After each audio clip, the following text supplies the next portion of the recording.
Happy Tuesday! It is Tuesday. This is Why Libertarian. I am Matt, coming at you every Monday through Thursday live at 7 p.m. Eastern. We have a fantastic guest tonight. Before I get to him, some quick housekeeping. Like, comment, subscribe, share, notification bell, retweet. If you're watching on any of the blockchain providers, please definitely upvote me or reblog me. So, and you can definitely check out on the scroll down below my link tree where all of those outlets are listed.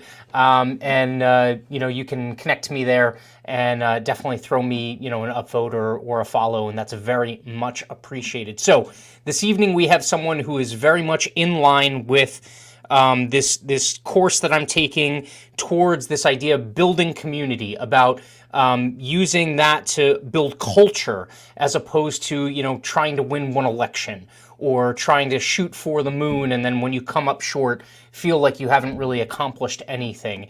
And so I am very honored to have Jeremy Kauffman with me, who is a board member of the Free State Project. How's it going, Jeremy? It's great to be here. And I loved that intro. Like, sometimes I come in a little bit cold into a show and I feel like I'm ready to go. I'm energized. This is great. Awesome. Definitely try and get the adrenaline going a little bit. That's for sure. All right. So for anyone who doesn't know you, kind of Reader's Digest, who are you? So I will talk a little bit about myself, but what I really want to introduce people to is the Free State Project, which I think is the most realistic path to achieving liberty in our lifetimes. But I'm Jeremy Kauffman. I'm on the board of the Free State Project. I live in New Hampshire, which is where the Free State Project exists. I moved here a little over 6 years ago. I'm a father of three, and I'm also the CEO of a company called LBRY, which is a pretty popular technology. It was used by about 25 million people last month to spread videos, and it's a blockchain-based kind of publishing protocol. But I really want to talk about the Free State Project. And to me, as a startup entrepreneurial guy, it's the most likely thing to succeed. I believe it's the most realistic way that we can actually achieve libertarianism while we're alive. And it's also just a really great place to live. I've lived, being here during COVID, my kids were able to continue to have a normal life. I was surrounded by people that shared my values in a time when it really, I think in a lot of places, if you're a libertarian over the last year or 18 months or so, you're probably feeling like, oh my God, these people are so crazy, right? Yeah. All of them on both sides. You're in New Jersey, right, Matt? Yes, Yeah. yeah. No, it doesn't get much bluer unless you live in New York City or Southern California. I'll tell you Yeah. that much. So I came from Philadelphia myself. So I was a Philadelphia There you guy go. before I came up here. Yeah.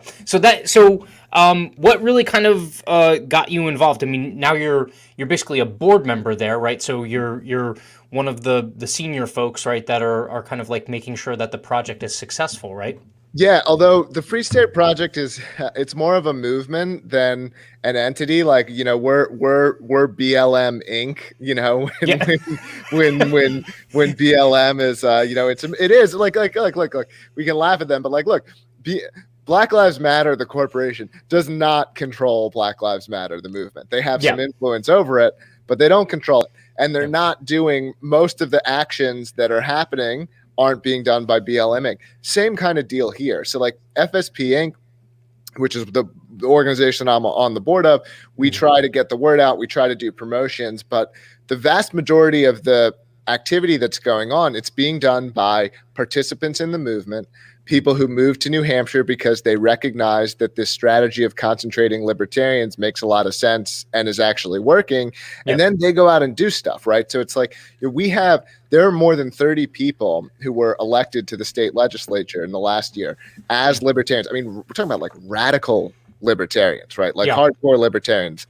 And they're elected. They moved to New Hampshire, because of the Free State movement. They're not representing FSP Inc., right? FSP Inc. is a nonprofit that's here to promote the state. They came because of the FSP, because of the Free State movement, and then they got elected, right? So we don't that's not stuff that we're doing, but they're going out and getting elected. We have the governor endorsing people for office that are saying New Hampshire should secede from the union. That's right? awesome. Yeah. I mean, in the last year, with the last sort of last budget, we shrunk every tax. I'm a collectivist. We shrunk every tax. My inner Lysander Spooner's going, there is no we. Yeah. Go ahead. I'm a big Spooner fan, right? So I do feel like we're on the same team. Sure. And if you're a libertarian, like my life before living here, it's just like losing. Like there's very little to feel like, oh, like things are getting better, Right. And up here it really does feel like things are really happening.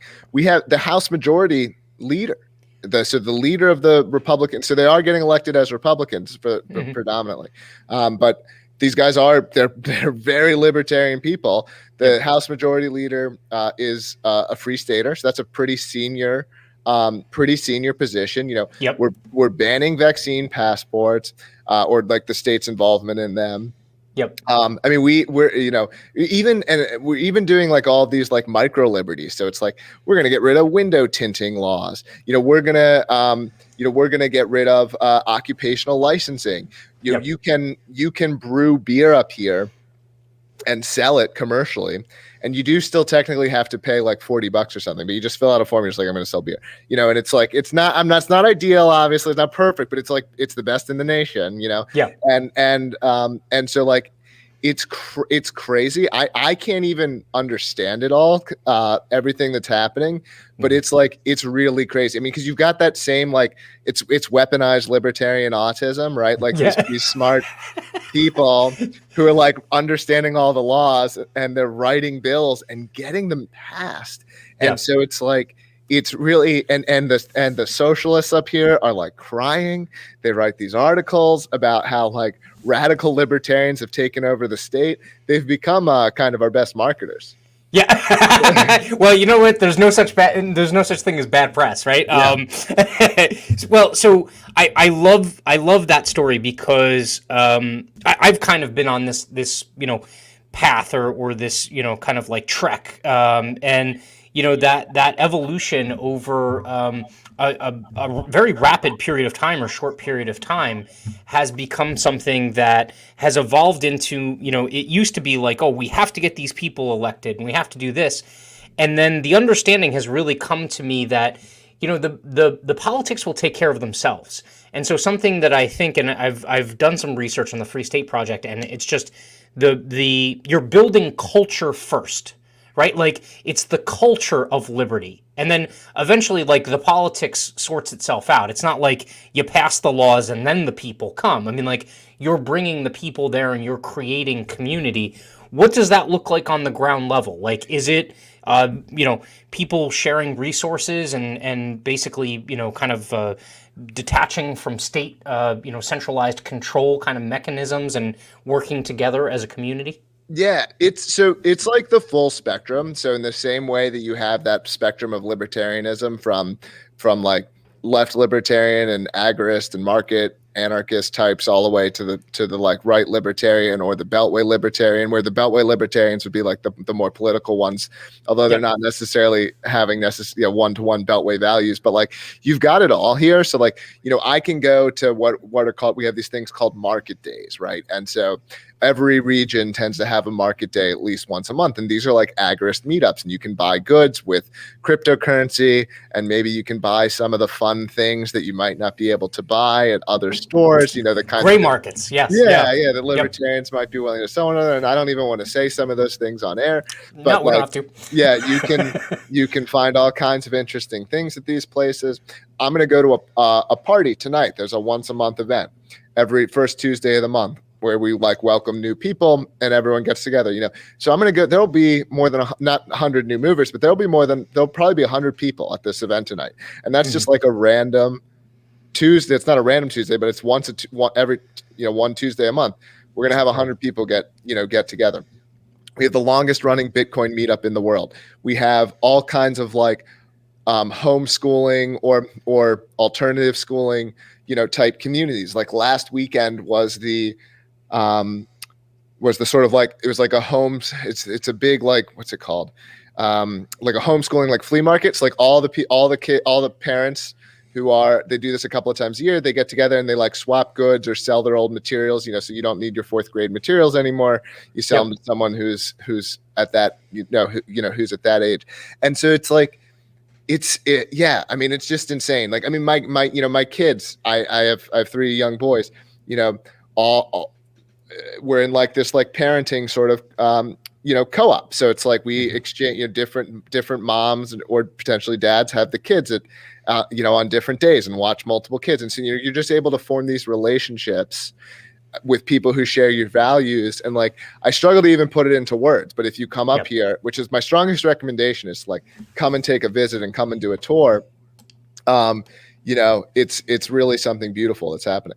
Yeah, no, I've heard. I mean, I've heard all of that and then some. And I love, I love the story. My one buddy Dan from Blue Star saying he got to meet Carla about 10 years ago. Loves spending time in New Hampshire, building real community. Which, by the way, plug for Blue Star. I'm wearing my Blue Star Union T-shirt tonight. They just interviewed the widow of Daniel Shaver. And so Lainey Sweet was on their show. So definitely go, after you're done watching here, go over and watch the Blue Star Union channel, and then go to bluestarunion.com. They have some apparel there to do some fundraising for her. But Dan is spot on. I think the sense that I get of the Free State Project is that it is more than just, some kind of political party or gimmick or, giveaway or something like that. It is legitimately people who have felt like they were on an island or not surrounded by people that felt like them and wanted to live like them. And now they're given the community to, one, move to an absolutely beautiful state, and then two, be amongst other people that, share those values and that lifestyle. What's the homeschool situation like in New Hampshire? Because the reason why I ask is purely selfish, because New Jersey is like an anomaly.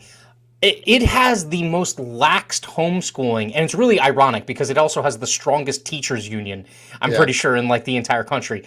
But so it has the most laxed homeschooling rules. Like, you don't even have to like register or anything like that. If you just want to homeschool your kids, you just homeschool your kids. Is it similar to that in New Hampshire? Oh yeah, it's extremely easy. You just like fill out a form. There's not very many qualifications. I don't think you even have to do the standardized tests if you don't want to do that. Fantastic. I will say I'm not like the most educated on that topic specifically. I know that we're regularly ranked, because my oldest is 3.5, so we're not quite there yet. But we're regularly ranked in like the top 5, and we have a school choice bill that's extremely likely to pass that Corey DeAngelis, who's like one of the best school choice advocates, I think he's the best school choice advocate in the entire country, and he said it's the best one in the nation. He said this is the one that is like the most aggressive. You'll basically get the full amount of money that the state is paying, and you can do whatever you want with it. You could go online and buy Ron Paul curriculum if that's what you want to do with your money. So it's like you will have, as a parent, complete control over the education dollars that are attached to your kid. And if we're being purely idealist, we can say the state shouldn't be involved at all. But I'll say this is like way, way better, to think that there's $6,000, $7,000, $8,000, whatever it is, of my money that, if I homeschool, I'm just losing out on, or if I go to private school, I'm just losing out on. To be able to get that back, that's a huge deal. Yeah. I think what other people, especially those who are here in New Jersey, would think to themselves, they'd be like, oh, you're getting a stipend, you can use all this money. Hold on a minute. In New Jersey, we spend like 20, 30 grand a kid. Okay. Yeah. In New Hampshire, it sounds like, what did you say? $6,000-$7,000? Well, so there's this, it has to do with how much is from the state versus how much is from your municipality. So the way that this school choice bill will work is it's basically, there's some portion that comes from the state of New Hampshire, and that portion of money, because it's a state bill, will be completely controlled by you. The municipal funding will still be controlled by the municipalities. So you'll be getting some portion of the money, and it's the portion that the state controls is what we'd be getting. So so you have a number of folks that have moved to New Hampshire, formed this community. You have representation at the state level. Has that also proven out on the local level as well? I mean, do you have certain municipalities that are basically, safe havens of liberty, or was it always the intent to really focus on the state level races? Yeah, there definitely are towns where there's a larger concentration. So you have Grafton, New Hampshire, which we recently got, a cathedral hit piece, a book about how terrible it is. That the libertarians have taken over Grafton. There's towns like Ware. There's probably the largest number in Manchester, but Manchester's the largest city. So like on a density basis, it's probably not the highest. And there's also some smaller towns up north that are, fairly to extremely libertarian. Yeah. Yeah. No, that was something that I think we're kind of focused on here in New Jersey because it was smart to strategically choose New Hampshire because New Hampshire had a population that wasn't necessarily like minuscule, but it was enough so that you could, move the needle by moving people into New Hampshire. Trying to do the same thing in New Jersey, I don't think would work. Like, you're never going to be able to overpower that many people in terms of the voting block. But something we are looking at is potentially looking at more local places where you can create kind of like these, safe havens of liberty, essentially like what you were talking about, essentially have home base that you can come back to and essentially folks that are willing to take a stand against, both the state and the federal level because it's just so authoritative here or authoritarian. So what really compelled you in the first place to move? I'm like, were you always libertarian throughout your entire life, or was there kind of, were you a neocon and you shifted? Like, what did life look like before the Free State Project? I actually came to libertarianism more from the left, although I would say at this point, if I'm in a quadrant, I'm going to be in the libertarian right is most likely where I'd end up. But I did come at it from the left. I was raised in a family that was pretty solidly Democrat, though a little bit alternative about it, maybe not exactly centrist. And I could tell my whole journey to libertarianism, but to me, that's like a little bit like a traffic story where only the person it happened to actually cares about it. I moved up here because I was in Philadelphia, and at that point I was like very solidly libertarian, I was pretty persuaded. And, it's like, where do I want to raise my family? Where do I want to potentially live for the rest of my life? And I'd been following the project for some time. I took probably about 18 months. I visited several times, and, it's like, yeah, let's do it. And just decided to kind of pull the trigger. And it was very welcoming. It was very easy to like make friends and get integrated into the community.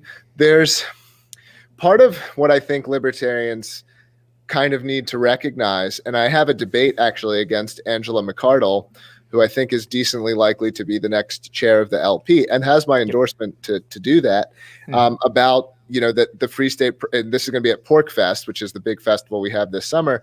And, and her and I are debating, you know, which is a better path to liberty, the Libertarian Party or the Free State Project.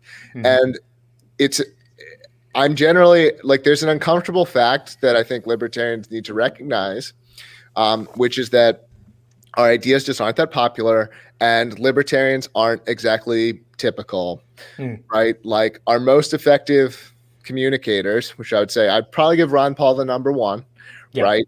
And how many people was Ron Paul able to persuade? Like the answer was a lot, but the answer was not enough. And ultimately not that many. And we kind of saw with COVID, like, to me, COVID was the most oppression from the state that's ever happened. Yeah. It was worse. You know, like I remember without a doubt. Like 9/11 and the government response to that was previously sort of the worst, most anti-liberty stuff that I saw in my lifetime. And this was worse. And like basically almost regardless of where you lived, your neighbors were cheering for it, right? They're like, yes, we like this, you know? Voluntary oppression. Yes. And so like, you know, there's a certain point where you have to realize like, like, look, I'm actually different from these people. We may have a lot in common. We may have some things in common, but like, there's nothing that's going to persuade these people. Like we really do see the world differently. We really do have different values. But there are like, and so that can be like kind of depressing to think that like there's no argument that's going to persuade these people to change their minds or to behave differently.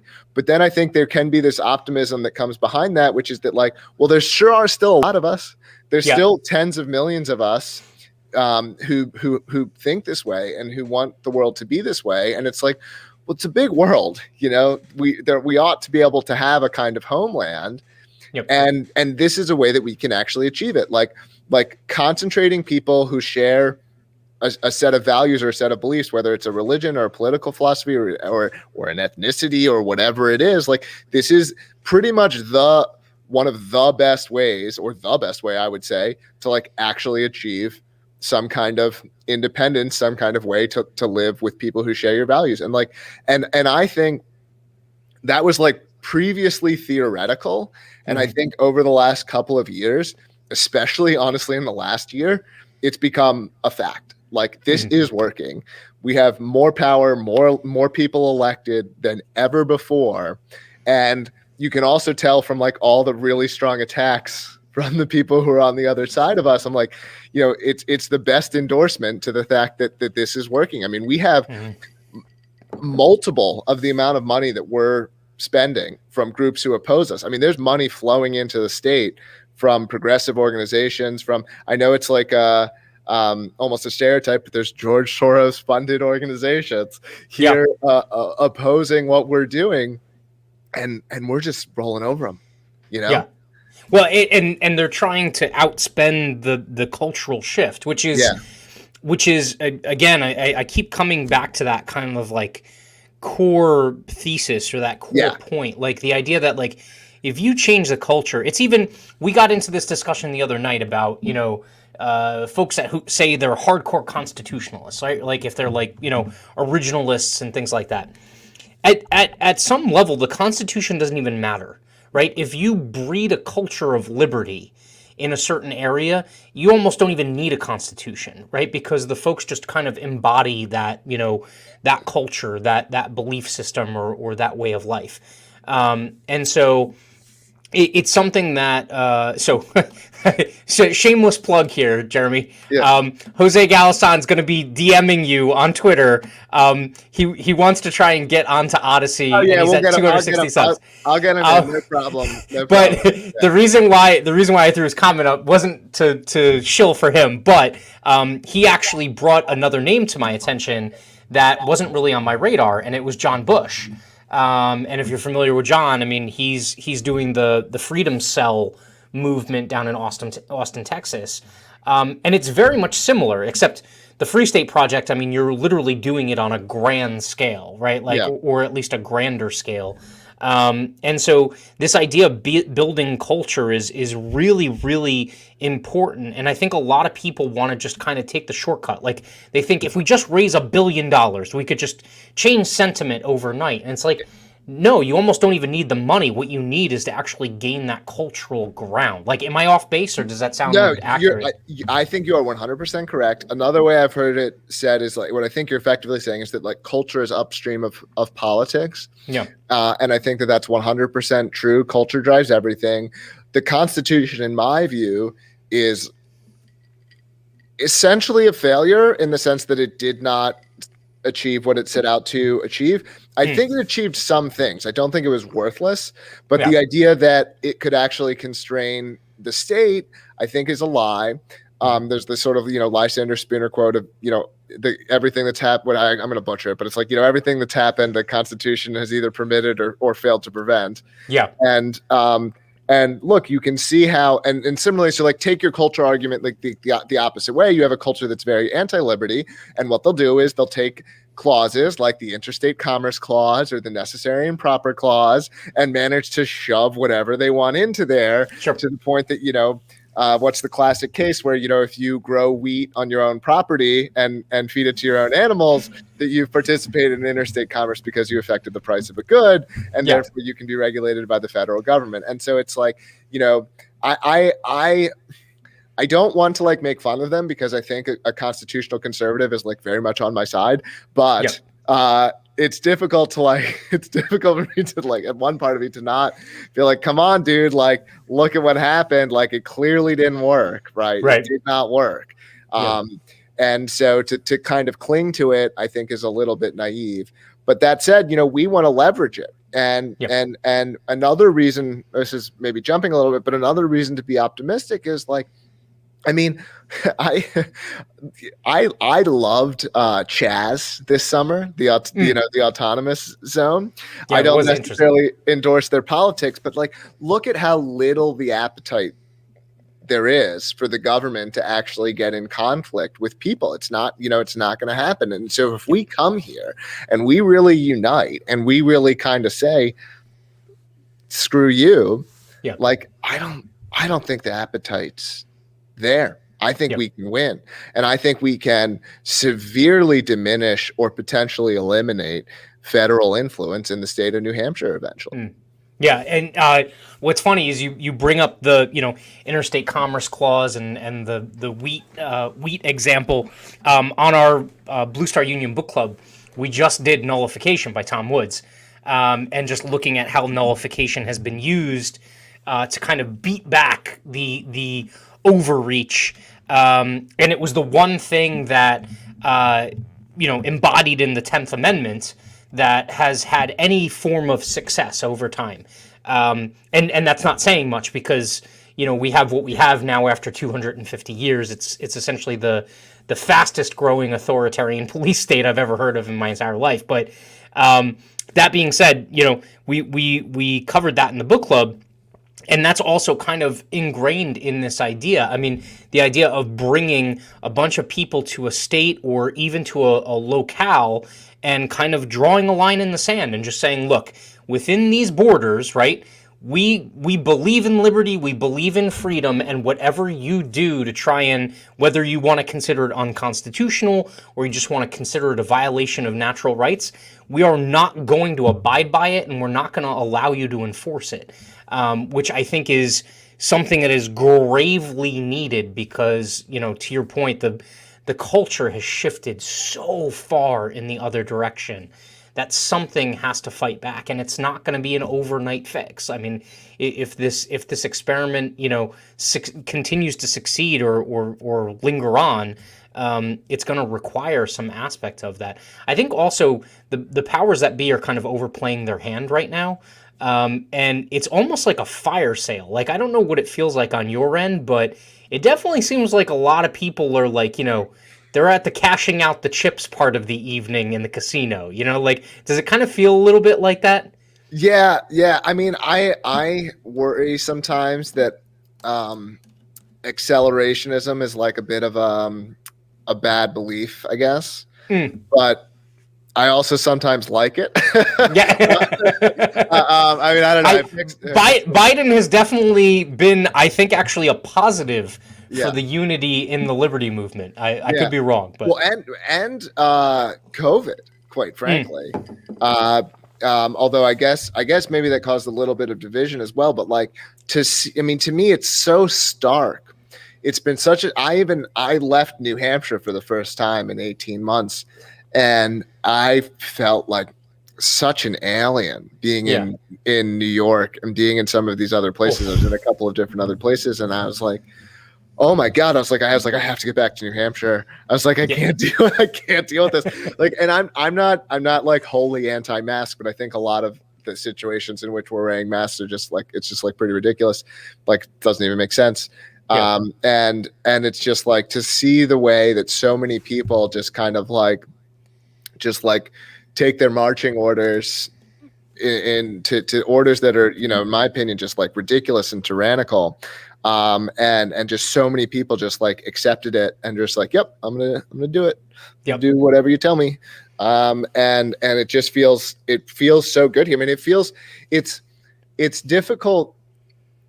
Like, I didn't appreciate this before I moved, so I don't know if like putting it into words will do it justice. But it's like there was this like weight on me that I didn't appreciate, and then only after I moved here did I realize that I had it on me, where it's like you're biting your tongue, or you're conforming in certain ways, or you're modifying your behavior in these ways, and I can just be so much more honest here about who I am and what I believe, and I don't have to hide things, and it feels like just this relief, like this pressure, you know, that was like, you know, that was on me that went away, and it feels really good. Even absent, we still have a lot more to do. Like, I'm not happy with the state of plenty of the laws and so on, but like, it really is psychologically a relief to be living among so many people who think the way that I do. Yeah. Well, I mean, you have momentum on your side too, right? So like the proof of concept phase is over. I mean, you've proven that it's working, right? So much so that, you know, here in New Jersey, we're trying to do something similar on a smaller scale. You know, in essentially building kind of like a center. But that being said, one of my good friends here in New Jersey, Frankie, she said, "Man, New Hampshire sounds great, but I can barely take the winters here in New Jersey." However, it's not the first time she's heard Jeremy speak about the Free State Project and maybe wearing her down. So you might have a couple more people joining you from New Jersey up there in New Hampshire. That's fantastic to hear. I will say I'm also happy to speak to anyone personally about the project. You can follow me on Twitter at Jeremy Kauffman and DM me. You can email me. My website is kauffj.com. You can get my email on there. And I think you can also, the Free State Project is fsp.org, right? Yes, the fsp.org is the free, and like all of the like links to message us and so on, like a real person will actually message you and talk to you. We're like libertarian Mormons, you know, we're like almost, it's a little creepy how friendly we are. But yeah, we are there to help you. And we'll make it really easy. Like, and I remember I'll be, it really is. Cause like, I'm all for, being religious. If that's your thing, believe whatever you believe. I'm not particularly religious. And I was not like, I visited and I had met some people, but I moved here, and I told the Free State Project that I was moving, and then like 15 strangers showed up and unloaded all my stuff, and my entire house was unpacked. And I'm not joking. 30 minutes. They had the truck empty. I'm like, and like, it was cool, but also I was like, this is a little bit weird. Yeah. And they're going to try and convert me. Right. Yeah. No, they even say welcome home. You know, they say welcome home to you. And it did feel a little bit culty, but now that I'm on the inside, I've totally drank the Kool-Aid, and I'm like, this is great. I will say on the weather, like, I mean, one, it's worth it. Two, it's not as bad as you think. It's like, 3 months out of the year, it is pretty cold. You will get used to it. We have a website, FSP. One of the pages on the website, fsp.org/weather, has some facts about the weather. It might not be as cold as you think. Also, you're a libertarian. You own Bitcoin. You're probably worth a couple $1 million by now. Buy a house in Florida. Go away for just a little vacation spot, right? Yeah. So what's funny is I've been having these conversations with my wife too, just because the cost of living is just insane in New Jersey. And so one of those conversations that we've had is like, warm weather, cold weather, or whatever. And she's like, I need my yin and yang. She's like, I need the cold weather so that I appreciate the warm weather. And my fight is that's why you move somewhere warm and you vacation somewhere that's cold. Your wife is very wise. Very smart. You'll have a coastline too, right? Like there is a shore area to New Hampshire. We do. Right? That's a little known fact. It was actually, and it shows how radical some of the people were planning the project. They're like, it was a relevant factor in New Hampshire versus some of the other states. New Hampshire has its own port, so we would never be trapped or surrounded by people who oppose us. So we have 13 miles of coastline. That's awesome. Yeah. You not being landlocked is a big deal, especially. I eat mostly plant-based, but anyone who's like a big seafood person or something like that, that is a very sustainable resource. And being landlocked, you're always like, I always wondered who goes to like a sushi restaurant in the middle of the country. Like there's no tuna swimming around there. But no, that's awesome. I love the fact that there's also, it's 5 regions essentially that the state is divided into? Yeah, I think we have it as 6 on our website. 6. And look, also, I will say I'm kind of the equivalent of a libertarian city boy compared to some of the people up here. I'm not as much of the there are people who are into, they buy a bunch of land and they do farming and permaculture and grow their own food. And, there's a whole bunch of different ways that you can live. I always grew up in a large city. I live in the largest city in New Hampshire now. I'm a tech guy. I order food off of DoorDash. I'm not, obviously we cook too, but what I'm saying is that's me. So that's the kind of views that I can represent. And but certainly there's a variety of lifestyles. So if you are more the type who wants to go out and have a plot of land and have a bunch of space to yourself and kind of do your own thing, there definitely are a ton of people who come up and live that way too. And so you'll find all types. And that's also important to recognize. So I was talking about how that it is a movement, and certainly we are all ostensibly on the same team. I mean, what you have 3 libertarians in a room, you have 6 different opinions. There's going to be, not everyone agrees. And there's the whole spectrum, right? There's the whole spectrum. And even some of the same stuff you see with the LP, where it's the woke LP versus the whatever, you're going to find some of the same conflicts. We're mostly on the same team. We try to work together, but you get so many people together. It's not going to be like that. And and especially with this, in the sense that it really is a movement, there's no dictator. There are people who run the FSP, but the FSP is a small portion. A lot of people don't give a crap what we say, right? Because they're bought into the idea, and they're we're FSP Inc. Yeah, we're the corporate and so there's a really, really wide spectrum of what you're going to find. And so anything under the libertarian umbrella, there are going to be people here who are closer to you. So if I'm not representing it well, I promise you there's other people, there's a good cluster of people here who are gonna be like you. Sure. Frankie said, fine, sold. Give me a couple of years to help build the deep dive here in New Jersey first. I appreciate that, Frankie. So no, you guys just got to all come up here, right? It's there can't be 10 free state projects, right? We gotta pick one. Maybe I'll allow the West Coast people to have Wyoming or something. I don't know. Yeah.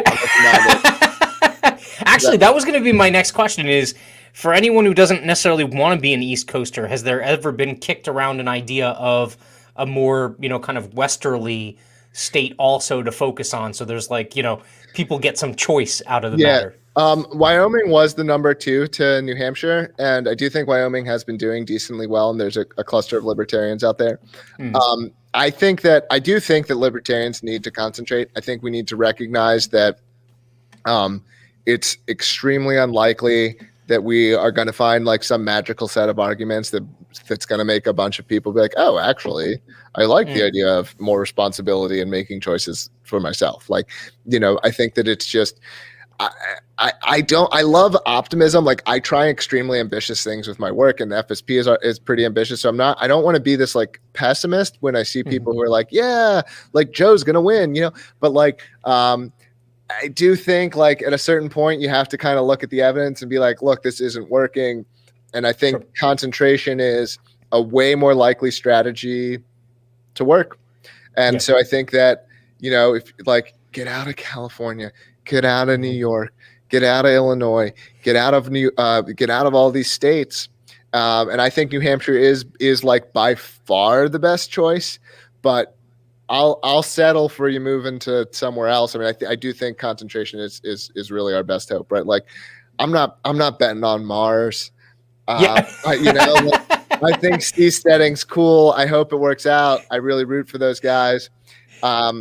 Seems like it's not that close. Yeah, it's like I don't know what else you're betting on. Like Zeeds in Honduras. Like what are you?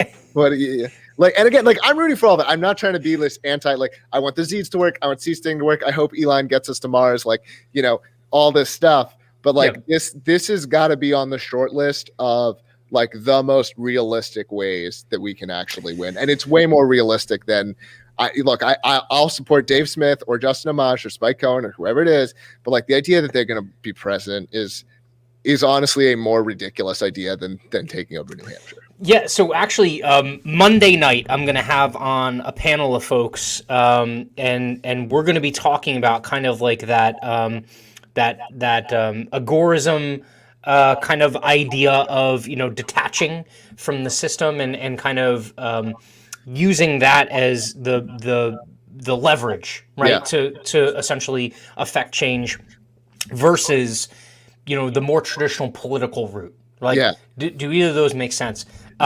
What I hear from you is that you're not necessarily saying like, don't try the other things, right? What I do hear from you is you saying, look, if you want something, like if you don't want to be experimental and you want something that you feel like is going to move the needle, that you're going to get bang for your buck by joining the Free State Project, because you're not starting from ground zero, you're getting into something that already has some momentum that's headed in that direction, which is fantastic, because I think there are a lot of people out there that want to live, the liberty life, but they don't want to necessarily feel like they're like Lewis and Clark and trying to generate something brand new from out of nothing, right? Like, and so you are that haven, right? Like you are turning yourselves into Mecca, right? For libertarians. Like that's basically the way it's going. I mean, it has, I think, the feel of that, like that has that buzz, it has that energy of the places that one day become that large, the next Palo Alto or the next whatever.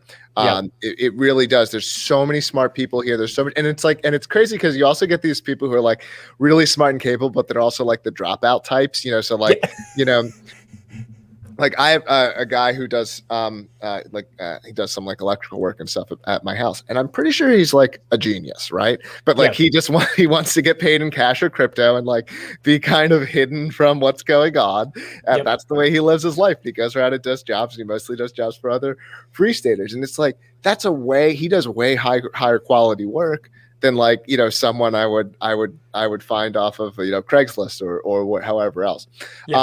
And I will say, like, I said this already, that you're going to find all types. Like for the people, especially who are interested in the political system, who are interested in like getting elected and stuff like that. Like there's an entire machine. We have PACs. We have people who know the system. We have this really cool group called the NHLA, which reviews and scores every bill and actually like herds the libertarian representatives. So they know how to vote. It's an extremely effective organization. YAL, Young Americans for Liberty, 1/4 of their electoral wins last year were in New Hampshire. Okay. Wow. And they will get behind you.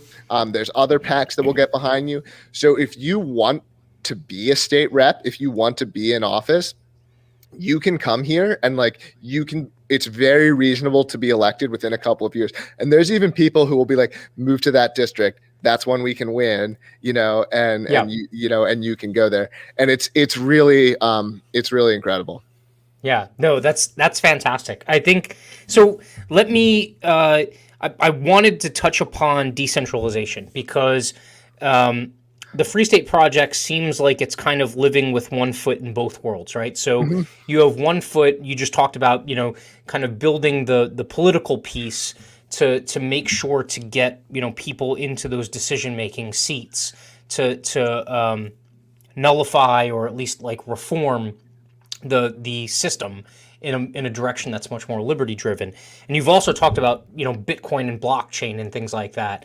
How do you see that dynamic playing out? I mean, from my perspective, blockchain is a game changer. Like the idea of decentralization and the fact that, and the way most people that are blockchain purists have explained it to me is like the federal government can try and take it over, but they can't, because at some point in time, if they take too much, everyone can just basically hard fork or move off and just kind of replicate what they had and do their own thing again.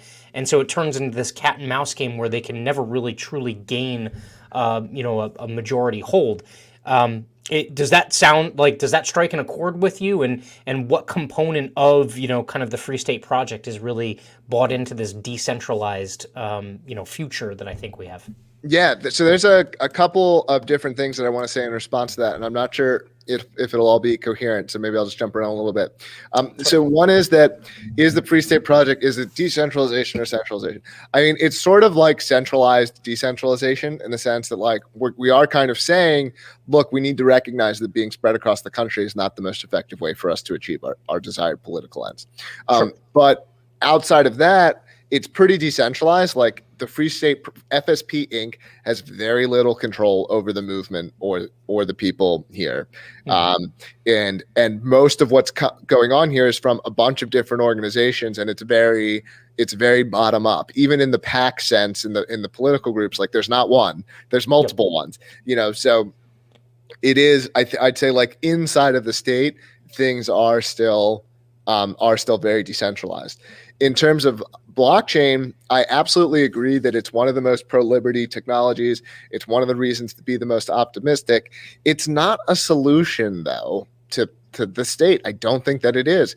It solves, I think, some problems with government control over the financial system.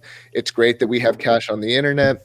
I think we're only seeing the beginning of what certain technologies like DAOs, decentralized autonomous organizations, and some of the really cool markets that they're building. Like I'm a big fan of the futures markets and the fact that we can now have markets on facts. Are these things true or not? I think that's going to be a really interesting technology that the government has previously fought and tried to shut down. And I think blockchain will enable a lot of this stuff. And I do think it's very resilient. I think the government will have trouble to disrupt it. Even in my case, so my company is facing a challenge from the federal government. They're not trying to shut down the network because the network's decentralized and they know they can't. So all they can do is get money out of my company. Not facing anything criminal. They're trying to get money from me. And so they do a really good job of extorting money from whomever they can. They are literally the mafia. They get you on the phone and they say like they're like, we could really run up your bills, is like what they say to you as a way. Yeah, it's literally like, you might need some protection. Like it really is. It's like exactly like that Sopranos style shakedown. It's absolutely like that. It's like crazy. I mean, I'm generally I don't like the government, but I'm actually one of those people who believes that like most people are well-intentioned, and like even the people who are working for the government, a lot of them believe they're doing the right thing. Like, I'm that kind of person. Maybe that makes me blue-pilled or whatever, although I don't think I'm generally blue-pilled. But like, I do think that most people believe they're doing the right thing. And the way they've interacted with me was like absolutely like the mafia. Is really disgusting. But blockchain's a huge for the future. The government's not going to be able to shut it down. They will not be able to shut it down. And it will mean that we'll remain free online. We'll have free markets online. Now, I mean, the government, the state's powerful, right? Like it's not going to get you out of paying your taxes, right? Yeah. Like it's not going to. It's the blockchain wouldn't have. There's I see no future in which the blockchain would have done anything about COVID restrictions. Like the blockchain does not solve these problems, Mm-hmm. So it's a really great technology, but to me, a lot of the biggest problems, like the fact that the state owns my body and controls 50% of my waking life or more, like I don't think blockchain is going to make a big dent in that as much as I like it. Yeah, it's definitely a tool. I don't know if I would necessarily.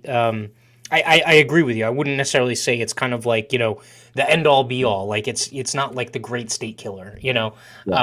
And to your point, the government is completely the mafia. I mean, if anything, the mafia has nothing on the government because the government, in terms of being able to shake you down.